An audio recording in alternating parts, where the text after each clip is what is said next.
Coming up on No Pulp, one of the biggest decisions of all time in college football sent shockwaves through the sport. We'll give you our reaction next. But to set that up, there was a championship weekend where the ACC was toast, the SEC had its GOAT reemerge, and my GOAT, Skyler Wilkes, is going to add more on all of it. Plus, we'll get Carson Fowler in to face off against that man on the juicer. All that and a whole lot more. Welcome to No Pulp. Kansas State has been on fire this year. Missouri is one of the most fraudulent teams in college basketball. And it was proved They're not going to fire him. He's the best player in program history. Side to Lawrence for the win! Yes! He got it! She is the Shohei Ohtani of college softball. This is a team that's potentially going to be a top 10 team in the country. How you feeling? I'm excited to win the juicer. LSU has captured its very first national championship.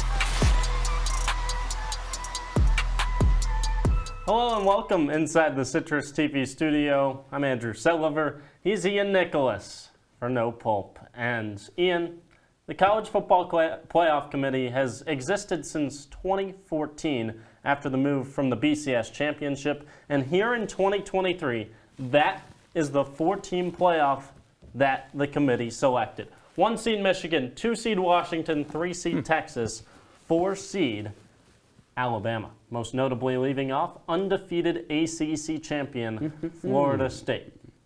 Right. And yeah. that created some drama around the sport, obviously, and that led to some controversy between Florida State and Alabama getting in. Here's what the playoff committee chairman, Boo Corrigan, had to say on the decision. Florida State is a different team than they were through the first 11 weeks. Coach Norvell, their players, their fans, an incredible season. But as you look at who they are as a team right now, without Jordan Travis, without the offensive dynamic that he brings to it, they are a different team. And the committee voted Alabama 4 and Florida State 5. Records, 13-0, 12-1. Sure, the strength of schedule heavily favors Alabama, but as you heard there, the biggest thing that the playoff committee thought about Florida State, starting quarterback Jordan Travis unavailable for the rest of the season. Ian, your thoughts? My thought is this. Boo. What a name, by the way. Boo to you. Their record before Jordan Travis got hurt was undefeated.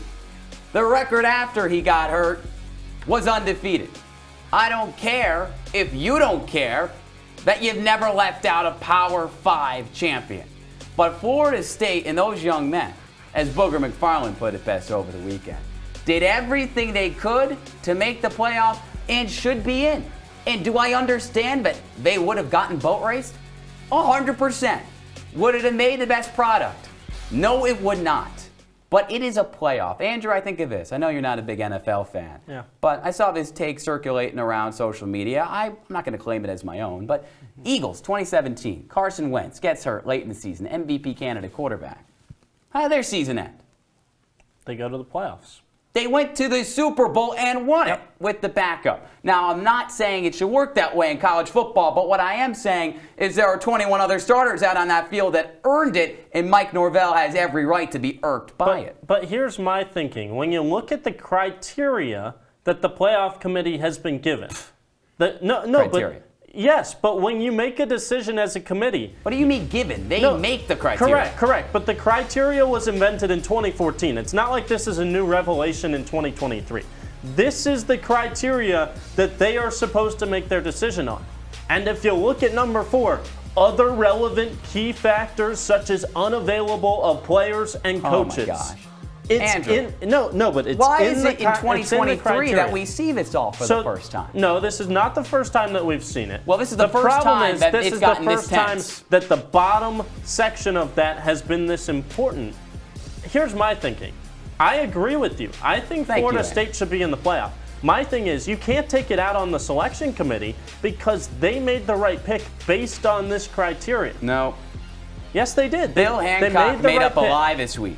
Can I explain what his lie was? Go ahead. Bill Hancock said, we have never, and by the way, this is the executive director of the college football playoff who happens to be retiring this year. Congrats on retirement, Bill. I'm going to ream you before you get out of here. You say that the college football playoff has always put not the best teams in, but the most deserving. No, flip that. You said that usually they put in the best teams and not the most deserving. How did TCU get in last year? Huh? No, Andrew, how did they get in? Because they're in the exact same boat as Florida State, only, I lied, again, they lost the title game. So I will say this. There are more deserving teams this year than in any year previous. But I completely agree. If you're looking at most deserving teams, Florida State on the list. That's the problem I see in this, is that you have made your decision not based on who the four most deserving teams are, but on the criteria. And you look at the reaction so what criteria from these do they Florida go State players. Absolute devastation, including for Jordan Travis, who after the game had to put out his own statement on Twitter. This is a guy that was an absolute superstar as the quarterback, got injured in a non-conference, non-Power 5 game on senior day, and almost for that reason, his team's not in the playoff. Just heartbreaking words from Jordan Travis to have to say, I wish that my injury took place earlier in the season so that my teammates could prove that they were good enough to make the playoff. I mean, to put a player that's 21 years old in that situation is heartbreaking. It's just, Andrew, first of all, I commend him. That's a heck of a statement. Yeah. That's a leader. I think he's a little overrated as a quarterback when he is on the field, but I think that is one of the greatest statements you could have in any possible situation. All I'll say is this. It's a playoff. You got to put the best teams in based on merit. And Jordan Travis was a great player. But as I said just a few moments ago, his team did everything they needed to go to get there. I understand that ESPN's ratings aren't going to look too hot, okay? Right? If you put Florida State in and they lose. But they've got stars on that field. They had Keon Coleman. They had Jared Verse. They have some of the best players in the country. And I really hope, I know he's not coming back for another year, but I really hope that Florida State uses this as a little extra kick next year. And for both of us, I think it's a little more about not that Bama's not good enough. It's just that Florida State, as an undefeated team that scheduled a neutral site LSU game to start the year, a tough game against an SEC opponent, blew them out. Deserved to be in. Not that Bama wasn't good enough. And I think that was pretty clear when you look at the reaction from the number 1 seed Michigan about hearing that they would face Alabama, not Florida State. Who's number 4?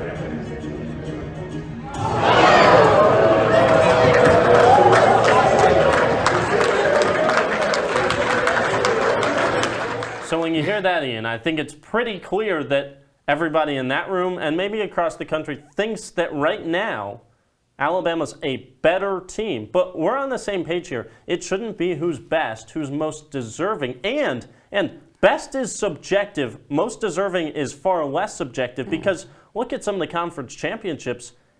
Who you think is best might not always win. Oregon, a 9.5-point favorite, loses the Pac-12 championship. Yeah, so right? Because it should be you jinxed them. About who is most deserving, not who's best. Okay, here's the thing. They could have done one of two things, right? And we'll look at some of the resumes here, and we'll just see who the teams were on the fringe. But you didn't put in the best 4 teams based on talent, and you didn't put in the best 4 teams based on merit. You didn't either. If you were going to put the best 4 teams in, Andrew, you would have put in Georgia, because Georgia has the best roster in the country. They came up short when it mattered most, but there's no doubt that's the best team in the country. If you wanted to put the 4 most deserving teams in, you would have put in Florida State. All I'll say is this, Alabama should have been in regardless. And in my mind, Texas shouldn't be. Who did Texas beat this season? A shell of an Alabama team? They beat Alabama in September. That's the Alabama problem. now had the best win of the year. Right, but that's the problem. You can't like this was a bad decision that hurt college football. But if you wanted to completely ruin college football, you put Alabama over Texas. Because at that point, you're completely disregarding wins against each other. Well, that's what you did, Andrew. Why do we play the games? Well, you're the guy who kept telling me, even though, by the way, How was wasn't Oregon ranked ahead of Florida State last week for no reason? Right, but it's not like they played each other, okay? What I'm saying one team had is a that loss. you couldn't put Alabama over Texas because that completely ruins the sport. But here's the thing. The committee, and we're going to talk more about the committee in just a second, the committee thought they knew everything that was going to happen, right? They thought Oregon was going to beat Washington, just like you did, and they were wrong because, Washington just cares a little bit more than everybody else in the country about actually showing up when it matters most. And then they also thought that Florida State had the potential to lose for some reason because I guess the other 21 guys weren't going to try without their quarterback on the field. It's just unbelievable that in Alabama, they assumed Alabama was going to lose that football game. Where was Alabama goes back ranked? to the subjective part of who you think is best and not who's most deserving. Because those teams earned it. They earned it with their play on the field. It's just, we have never been in this situation before. The College Football Playoff Committee has never been in this situation before. You keep bringing up the year 2014. Because from 2014 to 2022, the committee was never faced with this kind of situation, right? We always have these conversations in late October and early November. Oh, there could be 7, 8 playoff teams. But then it always figures itself out. It didn't this year, and it screwed them. And it was almost a near travesty in year one. If you remember, Ohio State loses its starting quarterback. Cardale Jones, fortunately for the Buckeyes, plays great football. But what about if Cardale Jones did not play good football and the Buckeyes still won? Well, then we would have had the same conversation in year one because of how bad the criteria is. And the Buckeyes made the playoff and won the title with Cardale Jones. We almost had this travesty back in 2014. Somehow, with bad criteria, we made it to 2023. And finally, the last year of the 14 playoff, and it burns the selection committee. I love the word criteria. It should only belong on college essays, not in the words of all these know-it-alls who really know nothing. And for a greater perspective and a blast from the past, how about we turn it to one of the greats, the late Mike Leach. I mean, there's people on the committee that don't even have remote associations with football, nor have they at any level other than being a fan. But you know what? Let's have them on a committee. Why not? Well, first we have to say this is done in no other sport. We miss Mike Leach because he was, a the great straightest coach, a great of guy. straight shooters. He was a little off, sure. But when he was on, my gosh, he was on. And this is when his Washington State team was really good. He said, I don't care where they rank us. They got to put the best teams in based on record. Because that's a football guy right there. Who's Boo Corrigan? Who is Bill Hancock? Who are all those old farts in the room that there was a photo on Twitter of all these people who look like they should be in the retirement home, not making decisions that are going to impact these young men's lives for years, Andrew. And it's in no other sport where it's like this. If you look at March Madness, you're putting automatic qualifiers like Fairleigh Dickinson in because they earned it, not because they're one of the best 68 teams. It's that way for the best college tournament. March Madness, I repeat. Something's wrong with college football, and they think they might have it fixed because Boo Corrigan just wanted to deflect the blame and talk about how, we don't have to worry about this next year because we're headed to a 12-team playoff. That's such a cop-out, Boo. Just I hope you're not around next year because here's the thing, nobody's going to care. Slot it in, and as the committee comes together, that we make sure that we're getting it right time after time. I think I heard someone say earlier, instead of 4 or 5 this year, it's going to be 11, 12 next year, which is the case. But they'll look at everything as we leave, or as I leave. They'll look at everything as they go into next year. So, Ian, my question to you, as we look at the statement from Jim Phillips, the ACC commissioner, big words, on the choice to leave Florida State out. Does anything change when you go to 12? Does it fix problems? It eliminates this problem, right? Because who cares if a 12 or 13 seed gets in? Because then you really got teams that don't got a shot to advance in the playoff if we're talking about those teams on the outskirts of the rankings. But why are we dealing in hypotheticals? Why are we dealing in they don't look as good without Jordan Travis? We'll see what they do next year because this problem won't matter anymore. Boo, I like the deal in reality. I like the deal in wins and losses. And a winner is Skyler Wilkes, and he also knows ball. That's right. As Jim Phillips laid it out pretty plainly, that was an unfathomable decision. As we welcome in Skyler Wilkes, one of our Q's Countdown football analysts, for more on this decision to leave out Florida State and to include Alabama. Skyler, simply put, did the committee get it right? Are you kidding me, Andrew? Did they get it right? They didn't do anything right at all. This was an absolute travesty, and it sets a really bad precedent for college football. You mentioned the Cardale Jones thing. What happened to that TCU team that year led by legend Trevon Boykin? That team should have been in over Ohio State if that was a real thing. Michigan, what if J.J. McCarthy goes down? Should Michigan automatically be removed? I mean, they had a non-competitive Big Ten championship game. Is Alex Orji not trustworthy enough to lead that Wolverines team to victory? It's a really bad look for college football and an absolutely atrocious look for the committee. Ian, Skyler on board with us. A bad decision. He mentioned J.J. McCarthy. What about if Jim Harbaugh was suspended? Because it also takes into factor coaches that might be out. Coaches don't matter in college football. I go back to the criteria. You just think it's a straight up bad decision. Here's the thing. Let me end on this. You had two paths, and you invented your own. Football is one in the trenches. It's one on the field. It's not one in a boardroom. So go retire to your golf clubs committee. Golf clubs? Yeah. I'm not a part of a golf club. But they are. And they should get out of college football. Well, we're going to get out of the studio here for a quick second. It's time for a break. But when we return, Skyler Wilkes stays with us to discuss how we got to this decision, a look back at championship weekend, and what went down when we return.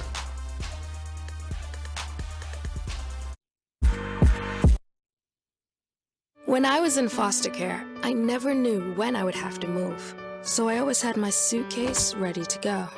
Then one day, I was adopted. My new parents opened their hearts and home to me. My parents cook my favorite breakfast for me every morning. My parents take me on trips I never thought I would go on. They gave me a home and an even better reason to use that suitcase. My parents aren't perfect, but they're perfect for me. They told me a bottle couldn't dream. That I would never become a superhero.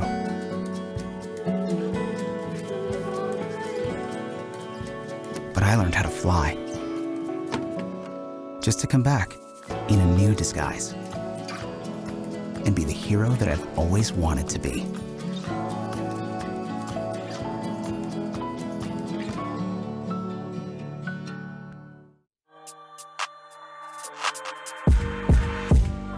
Welcome back into the CitrusTV studios, No Pulp.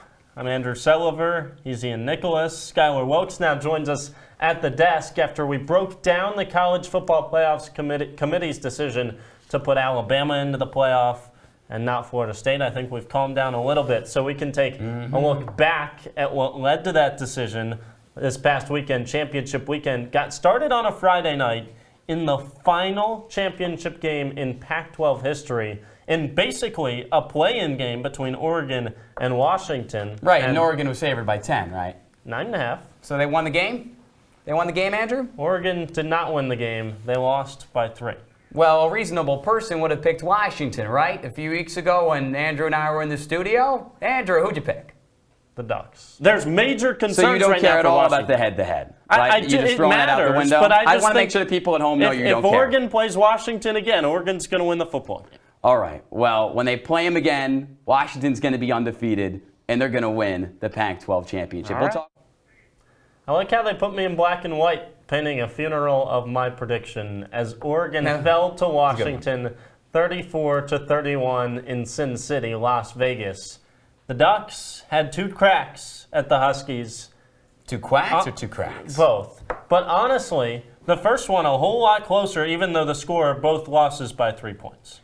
They were close, but to me, Washington just had the better team all around. Thank you. Michael Penix is a much better quarterback than Bo Nix. He's a better veteran leader. You know, for guys that have been in college for half a decade, I think Penix really deserves it more. And the receivers with Adunze and Polk are just better than what Oregon has to offer. And Dan Lanning, he wasn't very talkative after the game anymore. Right. I mean, Andrew, what's the quote you always like to say? So say it. I want you to say it for me. Rooted in substance. Well, I'm going to say rooted in lies. Man, I thought you could have been the Alabama coach when Nick Saban hung it up Dan Lanning. Right now, you could coach Alabama A&T. Because here's the deal. If you can't win the big game, which you have not done at Oregon, I don't care what uniform you're wearing, I don't care what quarterback you're trying out, and I don't care how good your front seven is, you're losing to Kalen DeBoer in every way, shape, and form. Because that's my guy. He doesn't have the rah-rah. And he doesn't fake, but he doesn't have the rah-rah. No one knows who the guy is, but he keeps winning. So I wouldn't bet against Washington in the playoff. I'm ready to say it. Washington Huskies, your 2023-2024 college football playoff champions. Well, I didn't bet against them yet, and I'm not betting against them now. I hope we'll have the opportunity in a few weeks to put that one in black and white as well and relive Ian Nicholas's bad take. But what shocked me about this game, Ian, was that out of the gates, you didn't expect that Dan Lanning's bunch would be on their heels, and yet the Ducks didn't play a first quarter of football, and it cost them. Still, one thing that stuck out to me was the heart and soul of this Ducks team, and that was Bo Nix, a quarterback that embodied college football. I know it was my goal my whole entire life to be a college quarterback and to play and to win a national championship. And even though that may be off the table and it's not necessarily something that can be obtained anymore, it's still a goal and I still work for it. I mean, that's a guy that loves college football. He's making Ian Nicholas cry over here. But truly, Skyler, this is a player that we need more of in college football who dedicates his grind and his heart and soul to the game. There's a lot of them. I think there's a lot of Caleb Williams, last year's Heisman Trophy 100%. winner, someone who is just as dedicated. Bo Nix, what more can you ask for him? He's had a great season, but just not good enough for Kalen DeBoer, who didn't need Kirby Smart to win a national championship with his defense. Kalen DeBoer started at D2 Sioux Falls and got all the way to the Sin City and won a Pac-12 championship. He did, and it was a sad day for the Pac-12 as well, because that's the final Pac-12 You want me to get the championship. tissue back out again? No, but in all reality, in all reality, that's a sad day for college football. Who cares? The guy won nothing. He won nothing at Auburn. He won nothing at Oregon. No, not about Bo Nix. This is about the Pac-12 and its collapse. This is a sad day for college football. I live on the East Coast, Andrew. I don't care what Caleb Williams is losing because his defense doesn't play. Skyler, I never cared for the Pac-12. There were 8 ranked teams in the Pac-12 at week 3 this season, but it fizzled off at the end of the year, and they've never really been competitive. Washington, the only other team that made it to the playoffs. Cool. Let's talk about the most competitive conference in college football, Andrew, right? Your favorite one. Sure. SEC. That's right. So here's the deal. They didn't get 2 teams into the playoff because, the College Football Playoff Committee can't even get their SEC bias right. But, Andrew, I'm curious, as the man who comes from SEC country but somehow roots for an ACC team in Georgia Tech, what are your thoughts on how it all shook up? Did you expect this Jalen Milroe fellow, who was left for dead at the beginning of the season, to come back and stun the man with the visor? I actually did. I've had Alabama to win the national championship since day one. Let's roll the tape. They're still... Oh, wait. No, never mind. They're not nice to me. They're nice to Ian, and they didn't want to cut up the fact that I picked Alabama since August to win the national championship, and boy, this just leapfrogged them one step closer. 3 points, but again, could have been more. Really a dominant performance against the team that's handled college football for almost 3 seasons. But if they didn't have a quarterback, right, we're talking all these hypotheticals. What if Ty Simpson was playing in that game? What if he's playing going forward? It's a completely different team, and Alabama is well coached, obviously, with Nick Saban. Shout out Tommy Rees. But we talk about deserving.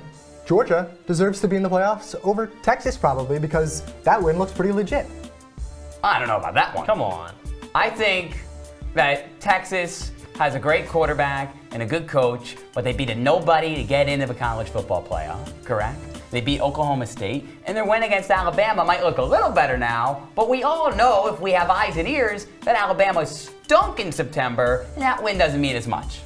But it's still an important win, and wins matter. Still, there was a chance and there was an argument that Georgia should get in. Ian thinks if you actually were going to put the 4 best teams, that the Dogs are in there, and I don't disagree. I just think that you shouldn't be aiming to put the 4 best teams into the playoff. Again, I just think they made the worst decision possible with all this criteria you talk about, Andrew. I don't think they stuck to any of it. In all reality, they made up things on a whim. They pulled it out of their back pocket and said, look, we've had this since 2014. We just haven't used it before, and we've never told you you about it.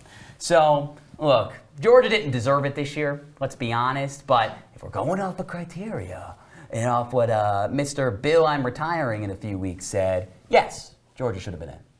One team that believes it should have been in and ended up not in was Florida State. We've talked a lot about that. We didn't talk about how the Seminoles got to 13-0 and to be conference champions, and that was by taking a very respected 16th-ranked Louisville Cardinals team down 16-6 with a third-string quarterback. An impressive win that many would argue should have been good enough to make the college football playoff and display the talent outside of just one player on this Noles team. I wouldn't say it was an impressive win. It was kind of ugly, but that's to be expected when you have a third-string quarterback making his first career start. Regardless, that team, Louisville, to me, is better than Iowa, the team that Michigan beat. That Florida State team ran through everyone. That and worse. They made the playoffs before Florida State did, led by the great Jameis Winston. So what's to say they can't do it again? It's Jameis Winston? Really, yeah, Jameis Winston. Bringing crab legs into this? Exactly. Here's the thing, Skyler and Andrew, my good friend. That was an awful football game. I wish I could erase it from my memory. And as big of a Florida State stan that I am, Brock Glenn, holy Toledo, how are you playing football at Florida State? Just wasn't supposed to play. Okay, third string. Not good players supposed to go to good teams?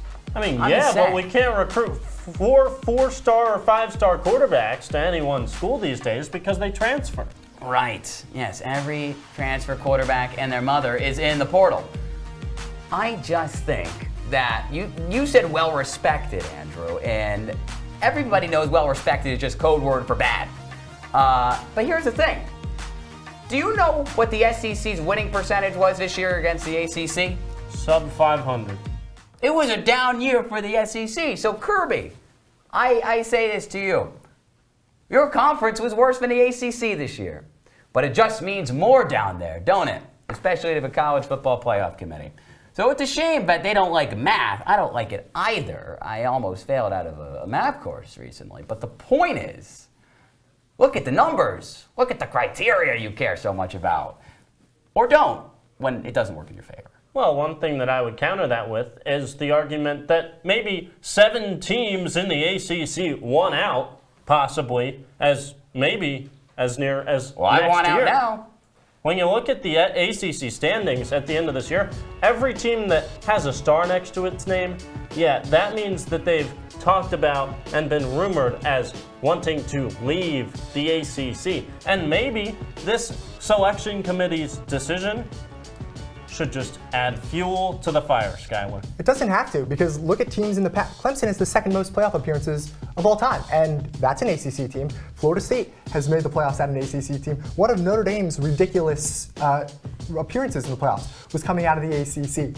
So I don't want to hear any of this nonsense about, oh, they need to be in a different conference to make the playoffs. Yeah, there was disrespect towards Florida State, but it was simply based off Jordan Travis's absence. It wasn't based on a lack of competition because it was clearly respectable. They played LSU, they beat them. LSU is from the SEC, that's a respectable conference. It just depends on the circumstances, and the criteria, I'm with you, Ian, they're a bit ridiculous. But you have to take them into account, and that's what really hurt Florida State this season. FSU ran the table in the ACC and still couldn't make it into the college football playoff. And that might be something, even though Skyler thinks it shouldn't be, still might be a reason that teams want out of the Atlantic Coast Conference. Just one last thing on this Magnificent Seven, as you saw on the graphic.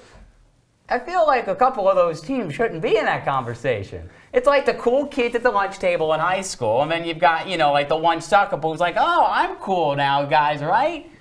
UVA. Are you kidding me? Virginia Tech. Are you kidding me? Heck, I'd even argue NC State. Are you kidding me? It's all about the clout in the ACC and who wants to get out of the Atlantic Coast Conference. We thank Skyler Wilkes for joining us here to talk about all the latest in college football. Ian and I, we'll keep rolling on here on No Pulp. When we return, we welcome another guest. That's Carson Fowler talking basketball in the juicer. You don't want to miss it.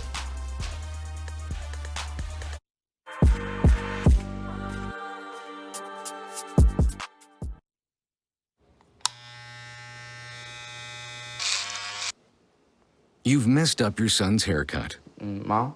Do you A, try to fix it, like it never happened? B, work with what you got, or C, show solidarity?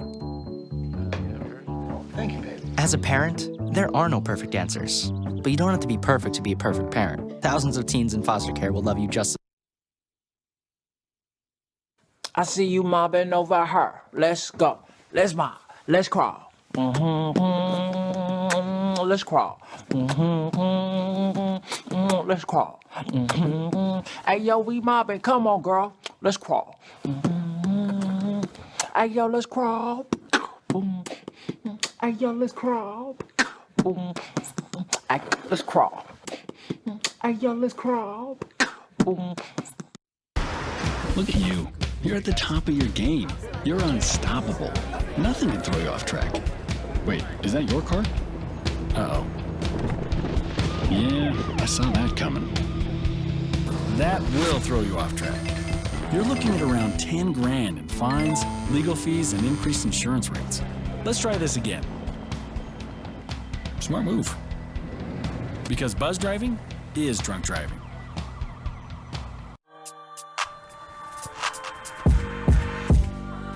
We're back here in the CitrusTV studios. Ian Nicholas, Andrew Selover. Now we're joined What up? by our guest in the juicer to talk not college football, college basketball. Because yes, It's the expert. that is a sport that's going on. It's right hoop now. season, Andrew. No, it's college football season still, as evidenced by the 30 minutes we've already talked about the decision made by the selection committee. But let's talk about the decisions I'm going to have to make here on who's going to win the juicer. That's right, we got It's already three. rigged. Just want it to come out. So do you think you can win?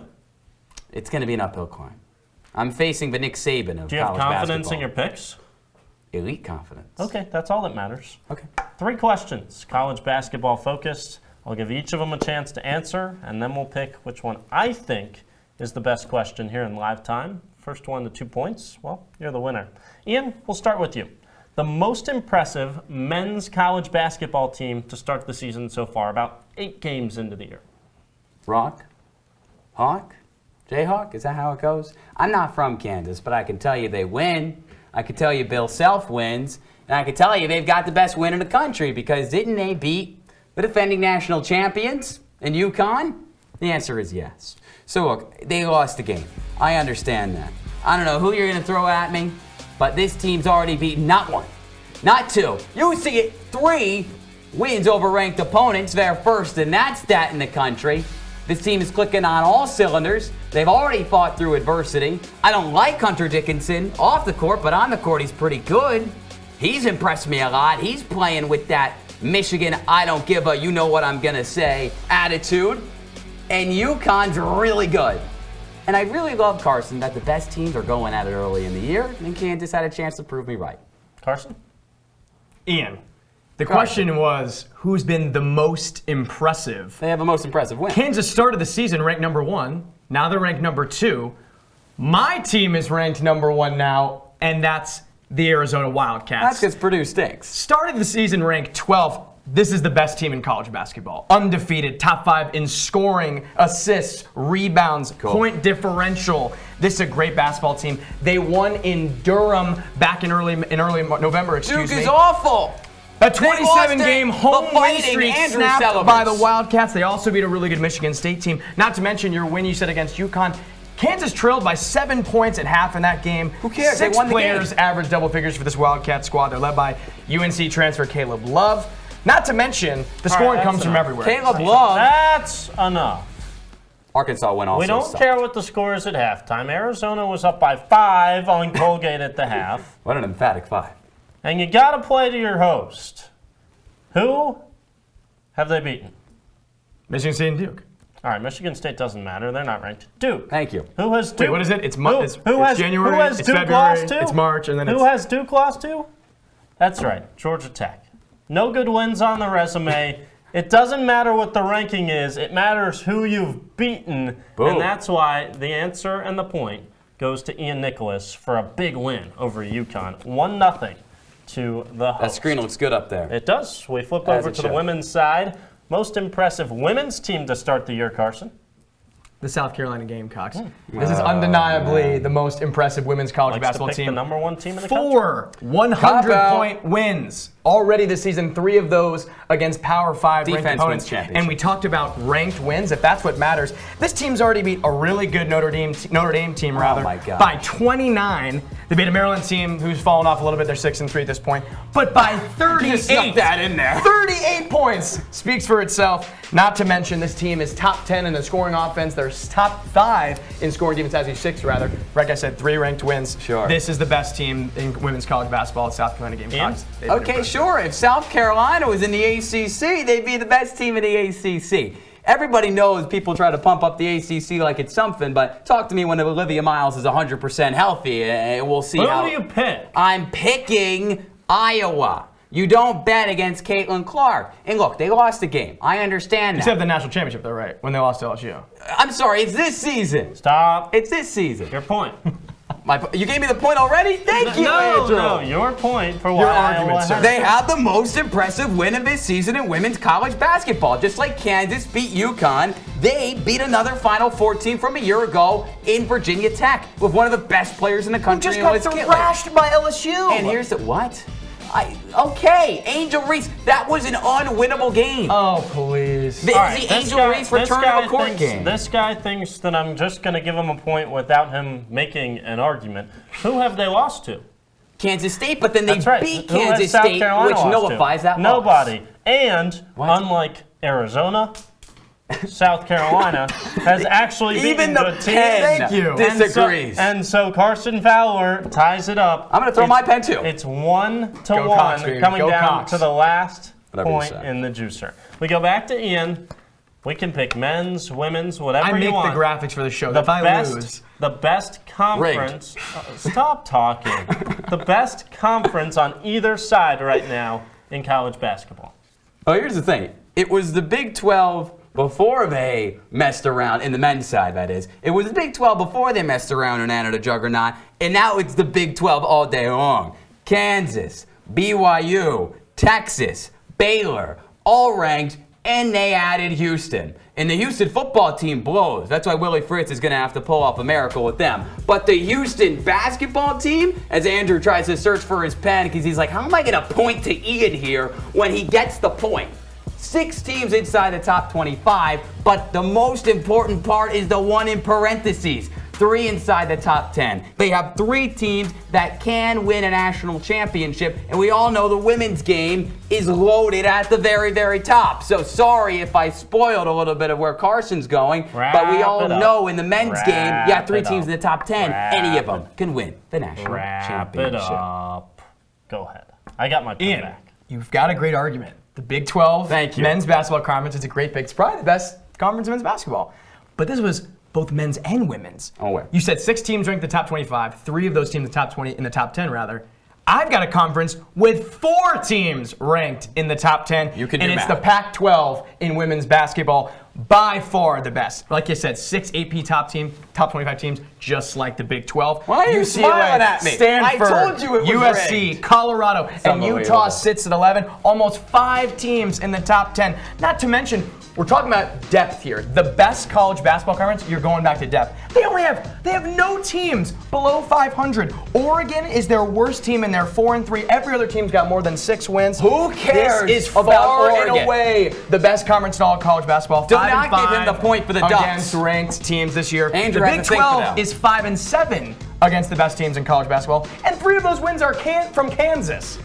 So the rest of the conference has 2 ranked wins so far, but they're the best conference in college basketball? I don't think so. If Colorado didn't beat LSU, nobody would care about the If Pac-12. ifs and buts were Kinnies and nuts, every day it'd be Christmas. What are you? Who are you? That's Dr. Seuss? That's legendary Bob Knight right for you. Indiana head coach. Okay. Yeah. All right, we've let this go long enough. Carson, I would suggest that probably at the start of your answer, here we go. you don't compliment him on the fact that he just picked the best conference in men's college basketball. But Ian, you said that the most important thing was they had 3 teams in the top 10. 3 legitimate teams. Sorry, but his number beats yours. 2-1.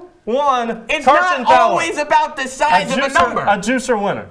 a juicer winner. What did I tell you? Congratulations. See, I told you it was ranked. I'm getting All right, get this guy off the show. I told you it was ranked. Get this rigged. I told you it was Send rigged. us to break, Carson. Get out of here. Let's go. We're headed to break. Coming up on No Pulp, we'll give you our top plays after Ian calms down, and we'll give you our final words when we return to Citrus TV.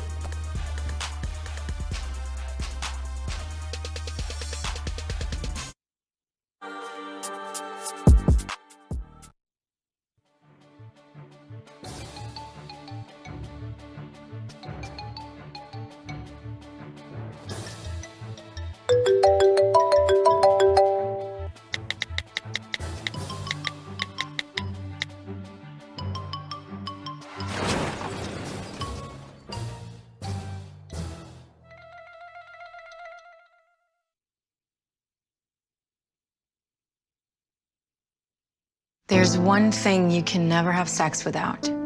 It's not something you buy. Or something you take. In fact, there's only one way to get it. It has to be given to you, freely. It's consent. Because sex without it isn't sex. It's rape. Consent.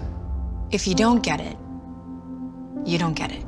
It's on us to stop sexual assault. Learn how and take the pledge at itsonus.org.